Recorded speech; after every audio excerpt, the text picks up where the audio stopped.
Hello everyone, welcome back to our channel. This is our 29th tutorial of Power BI. In the previous class, we have discussed some time manipulation functions and text functions. And now we will study some time intelligence function, which is our last part of DAX class. And here is only one function is left, which is time intelligence function. So now let me click on this link. Again, we have a list of various time intelligence DAX functions. So here is the list, guys. And firstly, I will talk about this first date function. So let's go to the Power BI desktop window and go to our sales table. So I will make you understand the first date means. Here first day basically means whenever the product has sold first time in a month. Not matter which date it is. It could be 1 or 2 or 3 or any date. For example, in January our first date is sold out 10th of January. So in this case, our first day is 10th of Jan, not 1st to 9th, because there is no sales has been made between 1st to 9th. So 10th day is the first day of a month. And in Feb, our first sale has made on 26th of Feb. So it will consider 26th Feb as a first day, not its 1st of Feb, because no sales has made between 1st to 25th of Feb.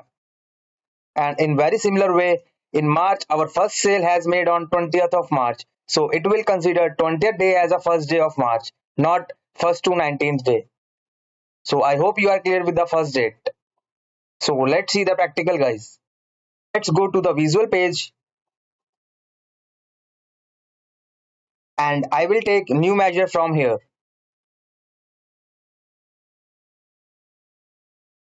And I will simply write my measure here, which is first date. So let's say my measure name is first date equal to sign, and now I will put my measure name, which is first date. Bracket start, and here is a only one parameter, which is date. So our date is order date.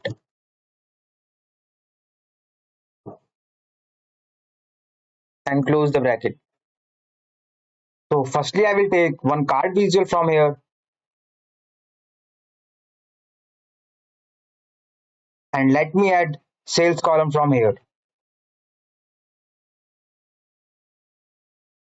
So our total sales is 114k, which we have already know. Now I will take one more card visual here, guys, and let me drag the first date measure from here. So we guys can see it will displaying the first date of the order date. So let's cross check the data, guys. So in sales table, our first date is 1st of Jan 2022. That means this measure is right. So now I want to see the sum of 1st of Jan. So what I'll do, I'll just simply edit this measure. I need to put calculate function here with sum function. I will use calculate, and under calculate, I want to see the sum of first day. So I'll put sum function here and enter the column name, which is sales from sales table,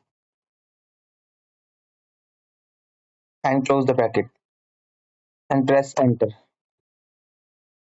So now we can see our first day sales has come out, which is 13k. So let's cross check, guys. So let me take the one slicer here and I will drop and drag order date column here, which is dates. So here is our total sales and here is our measure, which we have created.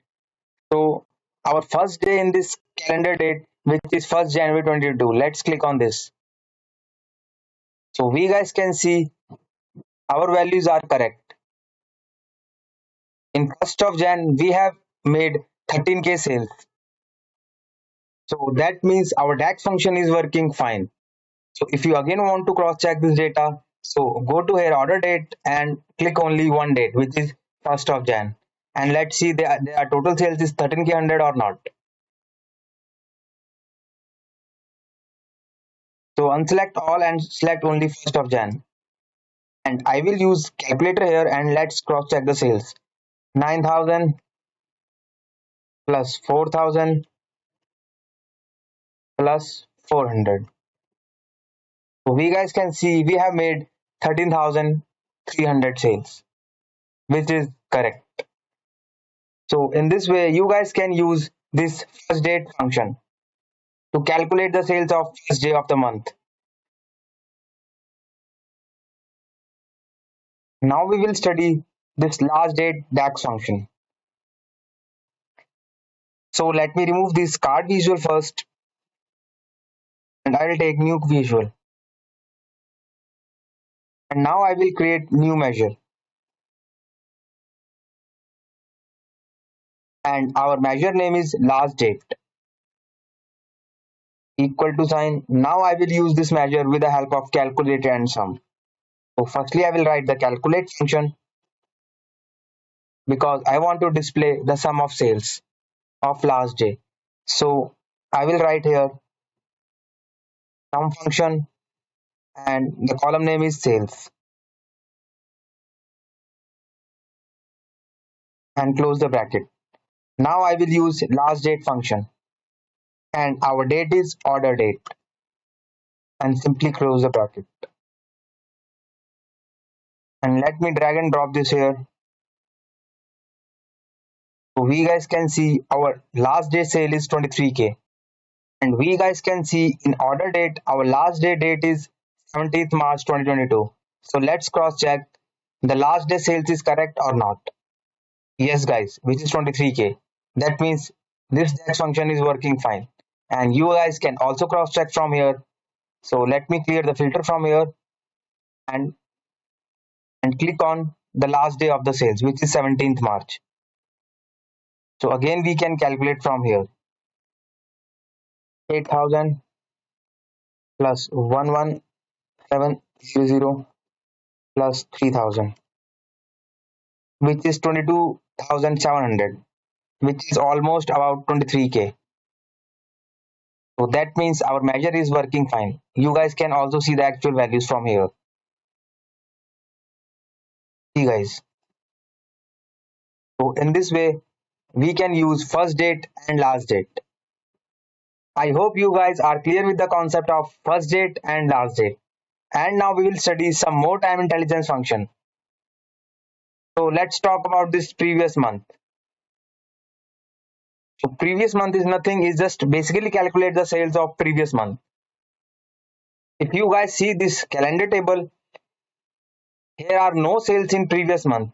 Like in January 2022, here is no sales in December 2021. So that will display as blank. So let me remove this measure and let me take another card visual. And now we will create some new measure, which is previous month. So I will use this measure with the help of calculate function. Calculate, our expression is sum of sales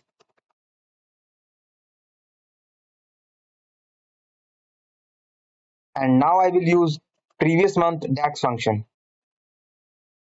and our dates are order dates and close the bracket. And let me drag and drop this measure so we guys can see it displaying blank value. Why? Because there has no sales in December 2021. There is no sales has made on previous month. That's why it's displaying blank. So you guys can create own calendar table and sales column and you guys can practice. So in this way you can use previous month DAX function. And you guys can also explore yourself previous quarter, previous year and other DAX function and so on. So I hope you guys are clear with the concept of time intelligence function. How is it work? So guys, this is our last class of our DAX part. And from next class, we will study the next step of the process of making report, which is report building. So guys, stay tuned with us for more learning and make more practice yourself of DAX functions and other concepts, which we have studied before. And if you have any doubt, please write in the comment section box for more clarification. So please support this channel guys and kindly subscribe and share and don't forget to press bell icon else you will miss an update. And guys, I'm also providing the paid training of interview preparation as well as Power BI full course. For more updates, you guys can follow me on LinkedIn and LinkedIn link is given under the description box. So thank you so much guys for your more love and support.